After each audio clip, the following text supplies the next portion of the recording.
The ACLU has conducted a first-of-its-kind study on racial discrimination when it comes to marijuana arrest.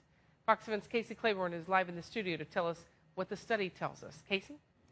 Yeah, Loriana, the ACLU looked at statistics from all 50 states and the District of Columbia, and what their study found is that African Americans are more likely to be busted for weed, even though they say there's really no particular race that uses the stuff more than others.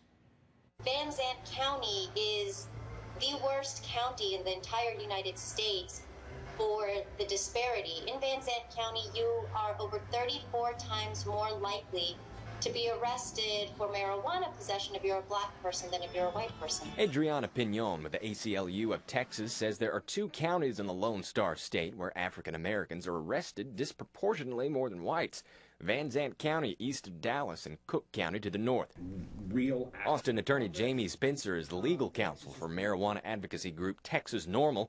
He says the problems for minorities start even before they get caught with the marijuana. Minorities are more likely to be stopped and detained. Once they are stopped and detained, they are more likely to be arrested or charged. Once they are charged, they're more likely to be prosecuted. Once they are prosecuted, they're more likely to be convicted. And once they're convicted, they're more likely to get a harsher punishment for the same offense. Here's a look at some numbers. According to the ACLU's War on Marijuana in Black and White study, from 2001 to 2010, there were 8 million marijuana arrests in the United States.